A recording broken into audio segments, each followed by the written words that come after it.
Hey guys, welcome back to poly study. So guys, आपने हमारी जो थ्योरी ऑफ मशीन की जो क्लास है, ठीक है, उसमें आपने सभी लेक्चर्स कवर किए होंगे। तो जो आपने पिछला लेक्चर्स हमारा देखा होगा वो चैप्टर 4 पर था। तो उसमें आपने पिछले लेक्चर में देखा होगा फ्लाईव्हील और गवर्नर में अंतर, और फ्लाईव्हील कहाँ यूज करते हैं, और एक वाट गवर्नर का मैंने आपका सिद्धांत आपको समझाया था, ठीक है, और उसका एक फॉर्मूला था, ठीक है। तो वो आप सभी चीज़ अच्छे से समझ गए होंगे, ठीक है ना, जो भी चीज़ मैंने उसमें आपको बताई थी। तो यहाँ पर डिस्कस करने वाले हैं नेक्स्ट टॉपिक, और वेरी वेरी इंपॉर्टेंट टॉपिक है आपके लिए, महत्वपूर्ण क्वेश्चन है ये आपके लिए, ठीक है। तो यहाँ पर है ये पोर्टर गवर्नर। ये अक्सर परीक्षाओं में पूछा जाता है कि पोर्टर गति अधिनियंत्रक का सिद्धांत समझाइए, और इसका जो पूरा डेरिवेशन है वो भी सूत्र सहित पूछता है, ठीक है। तो यहाँ पर देखो, सबसे पहले आपके लिए एक डायग्राम है, इसको अच्छे से समझना है। यदि आपने डायग्राम को अच्छे से समझ लिया तो आप इसकी डेरिवेशन को बहुत आसान तरीके से कर सकते हो, ठीक है, क्योंकि इसकी जो डेरिवेशन है बहुत लेंथी है, लेकिन मैं आपको अच्छे तरीके से समझाऊंगा, आपको बहुत इजी तरीके से। तो यहाँ पर आपके सामने एक डायग्राम है, डायग्राम आपको अच्छे से दिख रहा होगा। देखो होता क्या है, एक गवर्नर में इधर भी गेंद लगी होती है, इधर साइड भी। तो ये मैंने आधी साइड लिया है, मतलब, ठीक है। तो आधी साइड मतलब लेफ्ट हैंड साइड लिया है, ठीक है। एक राइट हैंड साइड होती है इसी की, जस्ट इसी की। तो यहाँ पर हमने क्या किया है, एक गेंद ली है, ठीक है। नीचे वेट क्या होता है, स्लीव होती है। तो इधर साइड भी पूरी स्लीव होती है। स्लीव का जो नीचे की ओर वेट लगता है वो डब्लू लगता है, ठीक है। ये क्लियर है आपका कॉन्सेप्ट। इसके बाद क्या होता है, यहाँ पर एक ये क्या होती हैं, कड़ी होती हैं, ठीक है ना। तो यहाँ पर ये कड़ी है, और यहाँ पर कौन सा जो बल लगता है वो होता है अपकेंद्रीय बल, ठीक है, दैट इज क्लियर। तो यहाँ पर क्या है, गेंद है, इधर क्या लग रहा है आपका FC बल, और यहाँ जो डोरियों पर, इन डोरियों पर जो बल लगता है वो कौन सा होता है, तनाव बल। तो यहाँ पर जो तनाव बल लगेगा वो T1 होगा। नीचे की ओर जो सेकंड कड़ी है इसमें T2 तनाव होगा, क्लियर। अब देखो यहाँ पर क्या है, जब आपकी स्लीव है, देखो यहाँ पर मैंने अच्छे से एक डायग्राम बनाया है, उसको आप अच्छे से देखो, ठीक है। तो यहाँ पर देखो, ये आपको अच्छे से नीचे का पार्ट दिख रहा है, ठीक है। तो यहाँ पर क्या है, देखो ये आपका स्लीव है, ठीक है, यहाँ से यहाँ तक इसी प्रकार की होती है। तो यहाँ पर एक पॉइंट होता है, ठीक है, एक इधर पॉइंट होता है, एक लिंक, मतलब आप कह सकते हो होल, ठीक है। एक होल इधर होता है, एक होल इधर होता है, ठीक है, समझाने के लिए है, वैसे होता नहीं है, ठीक है। तो यहाँ से आपकी जो कड़ी जा रही है ये, ठीक है ना, तो इसको हमने पॉइंट जो माना है D पॉइंट माना है, ओके, क्लियर। जब वेट इसका पूरे का W होता है तो इधर साइड का कितना होगा, W/2, क्लियर। तो W/2 यहाँ पर हमने ये वेट मान लिया। अब देखो यहाँ से आपका जो कोण बन रहा है वो बीटा बन रहा है। जब इतने का कोण आपका यहाँ सीधी हमने रेखा खींची तो इधर का कोण जो बना इन दोनों के बीच का, इन दोनों रेखाओं का, वो बीटा बना, ठीक है। जब इतने का बीटा है तो इन दोनों के बीच का भी कितना होगा, बीटा होगा, होगा नहीं होगा, ठीक है।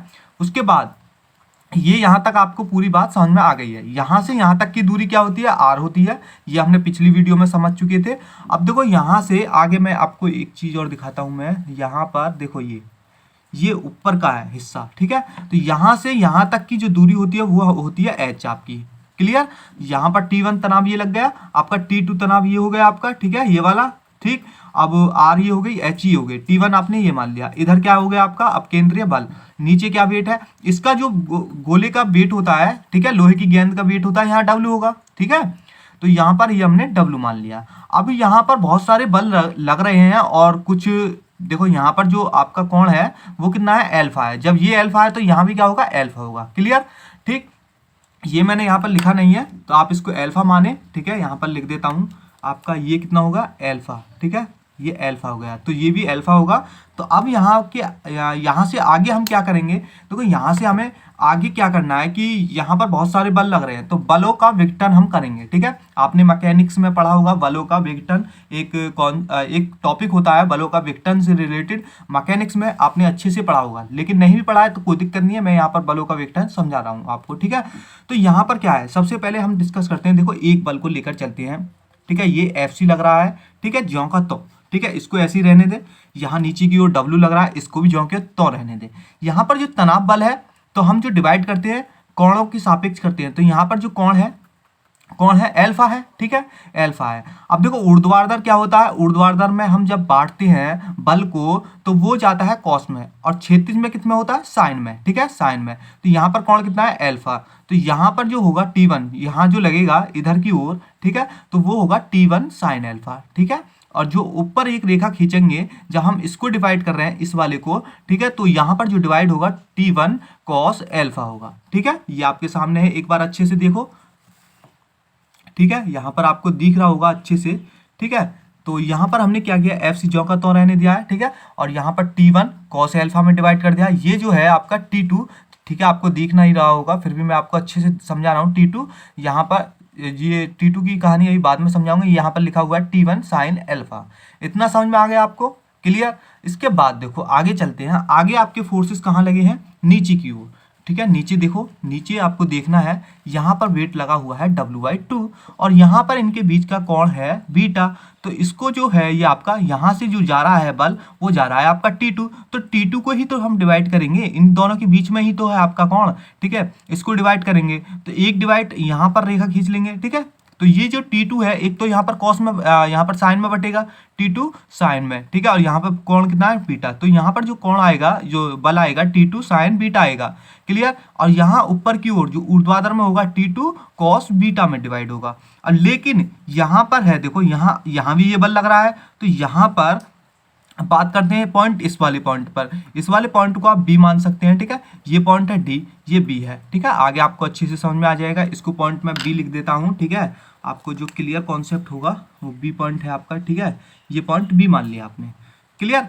इसके बाद क्या करना है, देखो यहाँ पर जो आपका ये है, ये कौन है, सॉरी, ये आपका बल है T2, ठीक है। एक ये यहाँ पर पॉइंट बी पर भी लग रहा है, और यहाँ पॉइंट डी पर भी लग रहा है, दोनों ओर डिवाइड करेंगे, ठीक है। तो इस T2 को यहाँ पर जब डिवाइड होगा तो यहाँ पर कितना आएगा, T2 कॉस बीटा में आएगा, ठीक है, ये ऊर्ध्वाधर है। और इसको यहाँ पर करेंगे तो T2 साइन बीटा में आ जाएगा, जो आपकी यहाँ पर लिखा हुआ है। देखो यहाँ पर देखो अच्छे से, यहाँ पर आपका यहाँ पर लिखा हुआ है T2 साइन बीटा। तो यहाँ पर हमने जो डिवाइड किया है, ये क्या है, T2 साइन बीटा में, क्लियर, समझ में आ गया। अब देखो नीचे यहाँ पर आ गया आपका T2 कॉस बीटा, ठीक है, दिख रहा है ना, T2 कॉस बीटा ये कैसी आया, इसी प्रकार से आया। यहाँ पर देखो T2 है, ठीक है। इसको यहाँ पर एक तो यहाँ पर आपकी हो गई ये क्षैतिज रेखा, ये हो गई आपकी ऊर्ध्वाधर रेखा। इसको आप विघटन करोगे तो ये क्षैतिज में जो बल जाता है वो किस में जाता है, साइन में। यहाँ पर कौन कितना, बीटा।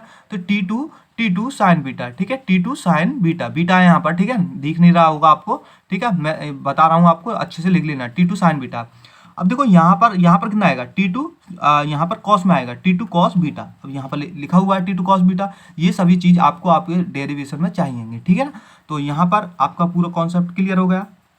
आगे देखो यहाँ पर ये चीज़ आपको समझ में आ गई होगी। अब जब ये जो T2 है, एक तो यहाँ पर cos 2 बीटा में डिवाइड हो गई, आपका नीचे जो बल लग रहा है W/2 लग रहा है, जो इधर होगा, इधर वाली रेखा में ये T2 साइन बीटा में डिवाइड होगा, ठीक है ना। तो आपका इतना कॉन्सेप्ट आपको समझ में आया होगा। आगे चलते हैं, ठीक है ना। अब देखो इतनी चीज़ आपको समझ में आ गई है। इसके बाद क्या करना है हमें, यहाँ पर कि जो पॉइंट है इसको लिख लेने हैं, ठीक है। जो आपका M है, केंद्रीय भार की सहती है, मतलब जो केंद्रीय भार लगा हुआ है उसका वेट है, सॉरी मास है, और W केंद्रीय भार का मान है, ठीक है। T1 भुजा में तनाव बल, T2 कड़ी में तनाव बल, ठीक है। ये दोनों क्या है, ये भुजा में है, ये कड़ी में है, ओके, क्लियर। अब पॉइंट बिंदु D, जो आपका बिंदु D था नीचे की ओर, तो नीचे की ओर बिंदु D ये है यहाँ पर, ठीक है। इसकी ओर कितने बल लग रहे थे आपके, एक तो लग रहा था ऊपर जो लग रहा था T2 कॉस बीटा में लग रहा था, नीचे W/2 था, ठीक है, इधर की ओर T2 साइन बीटा था। तो अब यहाँ पर हम क्या करेंगे, दोनों इक्विलिब्रियम की स्थिति में, मतलब संतुलन करेंगे। तो संतुलन में क्या है, ये दोनों संतुलन में है, तो यहाँ पर करेंगे T2 cos beta is equal to W/2, ठीक है, दोनों संतुलन कर दिए।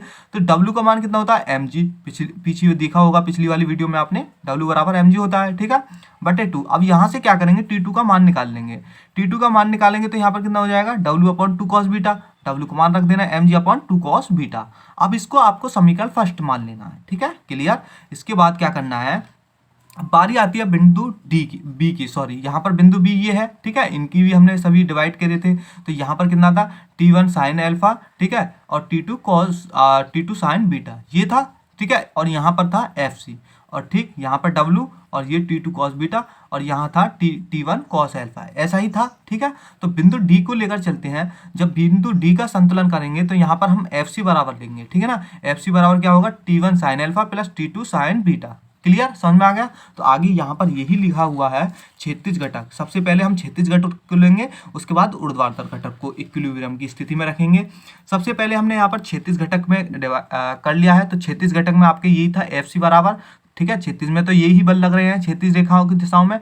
तो T1 sin alpha plus T2 sin beta is equal to FC। Clear. अब यहाँ पर क्या करेंगे, T2 का जो मान आया था आपका यहाँ पर ये वाला, इसको यहाँ पर T2 के स्थान पर रख देंगे। तो W/2 cos beta into sine beta बराबर FC। अब यहाँ से क्या करेंगे, T1 sin अल्फा का मान निकालेंगे। तो T1 sin अल्फा बराबर कितना होगा आपका, FC minus W/2 into tan beta. ये आपका समीकरण नंबर 2 आ गया। क्लियर। इसके बाद हमें क्या करना है, ऊर्ध्वाधर घटक लेंगे, मतलब जो ऊर्ध्वाधर दिशा में बल लग रहे हैं उनको इक्विलिब्रियम करेंगे। तो ऊर्ध्वाधर दिशा में एक बार और अच्छे से आप देख लो कि कौन कौन से बल लग रहे हैं। ठीक है, तो यहाँ पर हम बात कर रहे थे बिंदु D की। तो यहाँ पर एक तो T1 cos अल्फा बराबर क्या होगा, W plus T2 cos beta.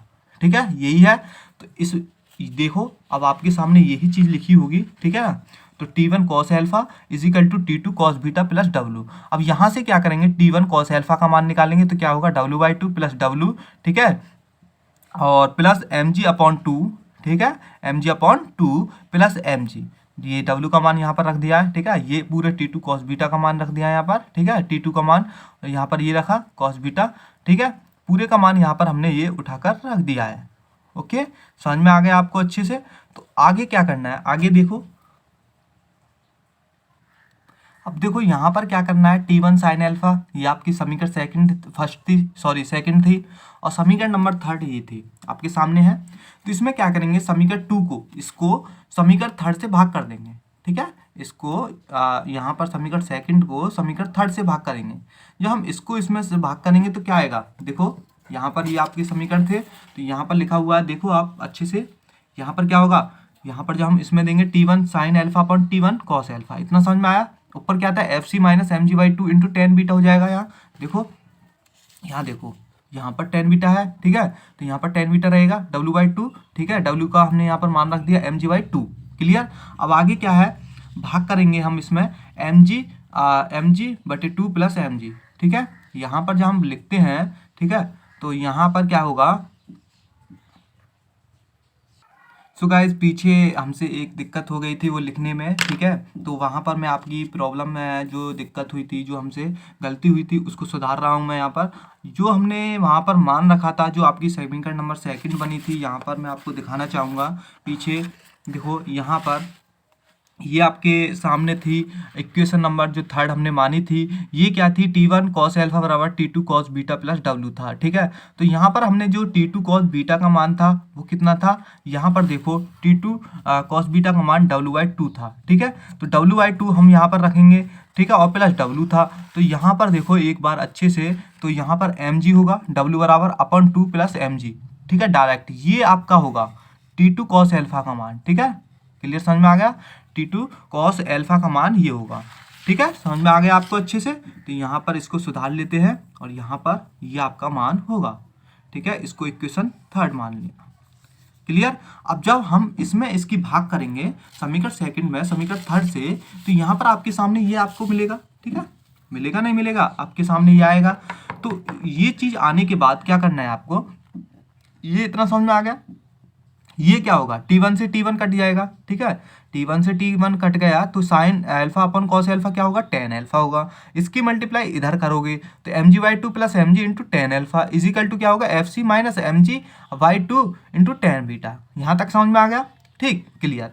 अब इसके आगे क्या करना है, यहाँ पर टेन अल्फा है, यहाँ टेन बीटा है। ठीक है, इसकी इसमें भाग कर देंगे सभी में पदों में। तो यहाँ पर कितना होगा, FC upon tan alpha minus mg/2। अब देखो ये पॉइंट जो है ये आपस में मल्टीप्लाई में नहीं है, ये जो आपको प्लस दिख रहा होगा ये यहाँ पर मल्टीप्लिकेशन हो रही है यहाँ पर। ठीक है, मल्टीप्लाई हो रही है, गुणा हो रही है। तो यहाँ पर mg/2 into tan beta upon tan alpha. ठीक है, अब यहाँ पर बस हमें एक चीज माननी है, जो tan beta upon tan alpha है ये हमें नियतांक मानना है। ठीक है, इतना चीज बस इसमें आपको ध्यान रखनी है। क्लियर, समझ में आ गया। ओके, नाउ आगे चलते हैं। ये ज्यों का तो रहेगा। आगे क्या होगा, F C upon tan alpha minus m g बटे टू इंटू के का मान आ गया यहाँ पर, ठीक है। आगे क्या होगा, F C upon tan alpha, ठीक है। अब यहाँ पर ये रहा, ये इधर ले गए इस वाले पद को, ठीक है। तो यहाँ पर क्या होगा, जब ये इधर चले जाएगा, ठीक है, तो यहाँ पर कितना होगा, m g plus m g by two plus m g बटे टू इंटू के, ठीक है। अब यहाँ से क्या होगा, आपको क्या करना है, देखो एम जी प्लस इन दोनों में से m g by two common ले लेना, ठीक है। इन दोनों में से क्लियर समझ में आ गया। देखो यहाँ पर देखो एम जी, देखो यहाँ पर आपको इतना समझ में आ गया था। इन दोनों में से क्या करना है, आपको m g by two common लेना है, तो वन प्लस के बचेगा भीतर, ठीक है। ये क्या होगा, इसकी जो टेन एल्फा है ये भाग कर रहा है यहाँ पर, ठीक है। इसकी इसमें मल्टीप्लाई करेंगे तो यहाँ पर गुणा हो जाएगी। एफ सी बराबर कितना होगा, tan alpha m g plus m g by two one plus k, ठीक है। एफ सी का मान कितना होता है, एफ सी का मान एम आर ओमेगा स्क्वायर, ठीक है। ये क्या होता है, अपकेंद्रीय बल, ये इसका मान होता है। आपने फिजिक्स में अच्छे से पढ़ा होगा, ठीक है। एक स्टूडेंट की कमेंट आई थी कि आप हमको ये जो अपकेंद्रीय बल का जो त्वरण निकालने का जो होता है फॉर्मूला, इसको अच्छे से समझाए। तो दोस्त को कहना चाहूँगा मैं उसको कि वो फिजिक्स की अपनी फर्स्ट ईयर की नोटबुक निकाले, उसमें आपको जरूर होगा ये क्वेश्चन, ठीक है। क्योंकि ये परीक्षा में पूछा गया है, अपकेंद्रीय बल से रिलेटेड क्वेश्चन आता ही है, ठीक है। तो यहाँ पर आप 5वें सेमेस्टर में हो तो इसको क्या बताना चाहिए आपको, ठीक है। तो आप एक बार देख लेना नोटबुक को उठाकर, तो वहाँ पर आपको अच्छे से समझ में आ जाएगा। तो यदि नहीं भी आता है तो मैं बता दूंगा अगली वीडियो में। यहाँ पर देखो टेन एल्फा का मान कैसे निकालेंगे। अब ये जो मैंने रखा है आर अपॉन एच, ठीक है। टेन एल्फा बराबर क्या होता है, आप जो लंब बटे आधार होता है, ठीक है, लंब बटे आधार होता है। अब जो आपको डायग्राम में दोबारा जाना है, ठीक है, डायग्राम में क्या करना है, दोबारा जाना है। तो लंब बटे आधार, ठीक है, यहाँ पर अब आना है आपको दोबारा डायग्राम में। तो डायग्राम हमारे सामने ये है। तो यहाँ पर जो लंब है वो क्या है, ये, इसका मान कितना है, एच, ठीक है। आधार क्या है, ये, ठीक है, ये। तो आधार क्या है, ये है, ठीक है। इसकी जो लंबाई थी वो कितनी थी, आर, यहाँ से यहाँ तक की आर थी, ठीक है। तो एच यहाँ पर क्या होगा, फिर यहाँ पर आ जाएगा आपका आर अपॉन एच, ठीक है। यहाँ पर होगा जो आपका होता है, देखो, ठीक है, लंब बटे आधार, ठीक है। तो यहाँ पर क्या होगा, लंब आपका जो नीचे वाला है आर वो लंब होगा, आधार क्या होगा, एच, ठीक है, आर बाई एच। तो यहाँ पर क्या होगा, आर से आर आपका कट हो जाएगा, ठीक है। यहाँ पर बचेगा m g plus m g by two, ये भीतर चौका तो रहेगा। एच बराबर यहाँ से मान निकाल लेंगे तो यहाँ पर कितना होगा, ये आपकी कैलकुलेशन है, m g plus m g one plus k upon m g, g upon omega square, ठीक है, ठीक है, इतना कर सकते हैं। ओके, ओमेगा का मान रखा है केवल यहाँ पर, ठीक है। और उसके बाद क्या करना है, जो ये थी ना एम ओमेगा स्क्वायर, इसको इधर ले आए तो यहाँ पर क्या क्या बचेगा, इसकी इसमें मल्टीप्लाई कर दी तो एच बराबर मान निकाल सकती हो ना इतना। तो एच की वैल्यू जो आएगी आपके लिए ये आएगी m g plus m g by two one plus k upon m g into जो 895 अपॉन एन स्क्वायर है, ये कहाँ से लिया हमने, ठीक है। ये चीज़ आपको समझनी है। ये चीज़ इसलिए लिखी है मैंने क्योंकि आपने वाट गवर्नर का आपने प्रिंसिपल पढ़ा होगा, ठीक है, प्रिंसिपल जो सिद्धांत था वाट गवर्नर का, तो वहाँ पर एक फॉर्मूला था। फॉर्मूला क्या था, आपने अच्छे से पढ़ा हो तो फॉर्मूला था आपका वाट गवर्नर का जो था एच बराबर जी अपॉन ओमेगा स्क्वायर। क्या था, एच बराबर जी अपॉन ओमेगा स्क्वायर, ठीक है, यही था। यहाँ पर ये था। उसके बाद क्या था, देखो मैं आपको एक बार अच्छे से और दिखा देता हूँ उस फॉर्मूले को। तो यहाँ पर फॉर्मूला था ये वाला, ठीक है, एच बराबर 895 अपॉन एन स्क्वायर, ठीक है, एच बराबर 895 अपॉन एन स्क्वायर। तो ये जो आया था वो किससे आया था, वो आया था जी अपॉन ओमेगा स्क्वायर से। तो जी अपॉन ओमेगा स्क्वायर का मान रखने पर ही तो ये 895 अपॉन एन स्क्वायर आया था, क्योंकि ओमेगा बराबर 2 पाई एन होता है, ठीक है। क्लियर समझ में आ गया। तो यहाँ पर हमने जी अपॉन ओमेगा स्क्वायर बराबर ये यहाँ पर इसके स्थान पर रख दिया है, ठीक है। तो एच का मान यहाँ पर भी ये ही होगा, ठीक है। तो ये आपको डेरिवेशन मैं समझता हूँ कि आपको अच्छे से समझ में आ गई होगी। सो गाइस, अगली नेक्स्ट वीडियो में हम अगला गवर्नर कवर करेंगे, ठीक है। तो मिलते हैं आपसे नेक्स्ट वीडियो में। वीडियो को ज़्यादा से ज़्यादा शेयर करना है, लाइक करना है, कोई प्रॉब्लम है कमेंट में पूछ सकते हैं, ठीक है। तो वीडियो को ज़्यादा से ज़्यादा शेयर करें जितने भी सेमेस्टर के स्टूडेंट हैं, ठीक है ना, ज़्यादा से ज़्यादा, ठीक है। तो मिलते हैं नेक्स्ट वीडियो में, थैंक यू।